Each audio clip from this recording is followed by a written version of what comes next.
Hey, what's up, everybody? Welcome back to 10 MBA, 10 minutes on brand awareness. And every single time we try to make this show high quality and valuable for you. I hope you're excited. If you are, then let's go. Today is awesome, and I know that you clicked on this video probably because of what the title is, but let me set the record straight here. We're talking to somebody today who's been in the game for so long that her understanding and wisdom is so diverse and so comprehensive, and there's just so many perspectives in there that I want to dig out. So one of the things that came up when I said, can I invite you to a show about brand awareness, is that, but I hate brand awareness. This is what she said, and I'm like, that has to be the topic. So today on 10 Minutes on Brand Awareness, we're talking about why brand awareness sucks. And if you're wondering why I agreed to this, it's because I know that this is going to be good and this is something that you'll enjoy. So I will do a little bit of an intro for a guest. I had to read it because it's amazing. Right now, she is involved in Hyper Island, and Hyper Island is, and this is at the tip of her 25-year career in the space of branding, advertising, digital design, and everything else under that arch or umbrella. So she is in Hyper Island and she works there. She manages a master's program in Hyper Island. If you want more information on Hyper Island, you will see it on the link. Our guest is also was the chief executive officer of Ogilvy and Mather Philippines. Now, if you do not know Ogilvy and Mather, shame. I'm kidding. They're one of the biggest marketing agencies. They've existed since the 60s. She is the chief connector and mission controller of the Just League. The Just League, it's a talent lending bank for fourth sector enterprises. Now, she'll talk about that a little bit on her plug later. But I cannot wait any longer. One of the greatest people I know in the creative field, and someone who inspires me and is a great friend, Peachy Pacquing. Peachy Pacquing, what's up, Miss Peach? Hey, Tom. Thanks for the wonderful introduction, Tom. Rightfully so. Miss Peach, look, as you can already see, Miss Peachy is a peach. She's awesome. She's over at Singapore at the moment, and we're all enjoying this lockdown period. But Miss Peach, when we were talking about what our topic would be, and you said that, look, but I don't like brand awareness now. I'm like, it threw me off my chair, and I'm like, darn, how are we going to do this? But I said, let's do this. Let's talk about why it sucks.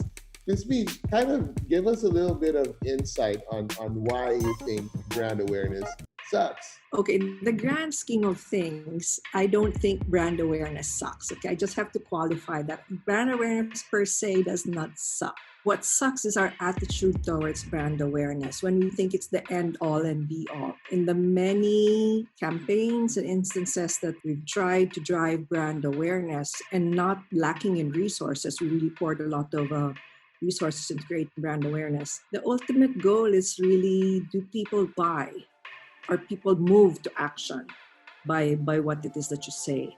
And I would argue that brand awareness is not enough by any stretch of the imagination, not enough to achieve this objective.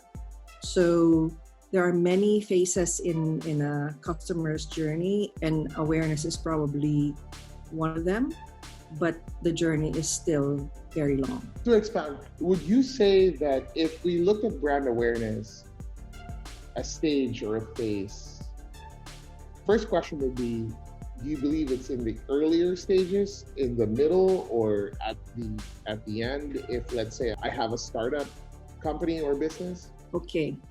A very famous marketing metaphor is the funnel.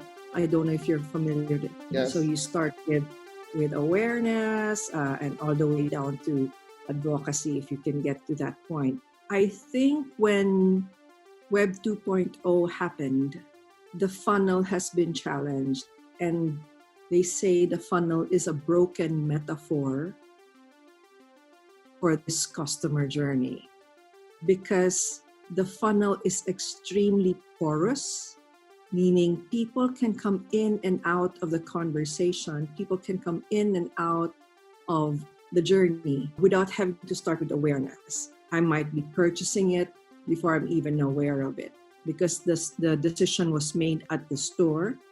I had to Google also which brand is better. Right now, my computer is on top of an HP box.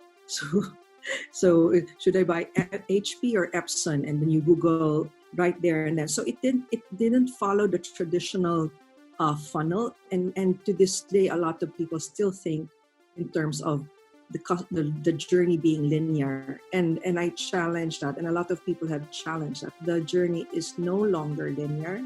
And it doesn't start with brand awareness anymore.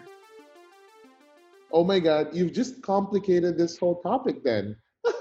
Because, okay, look, I also read that about the journey not being linear. I think it was a book that Sir Joel Santos brought me onto, which was by Philip Kotler and Marketing 4.0. He said it's more like a whirlpool. It's like a whirlpool. Like it's not even, if it was a funnel, it would be like a whirlpool wherein a person could jump straight to advocacy. Just That's right. they don't even have the brand. They haven't touched and I can attest to that because I'm like the number one guy saying, "Oh, if you're buying a car, buy a Tesla." But I can't even drive a Tesla, dude. so so the question then becomes, okay, where should brand awareness be then? Because now that you know that it's not really typically at the beginning, it could happen anywhere. How do you go about it? Ms. Peach, what would you say to that? I think it's still important that brands develop personalities or at least some sort of meaning. More than personalities, what do you mean in the minds of the people you choose to serve? And for that, you still have to make an investment to be seen as credible.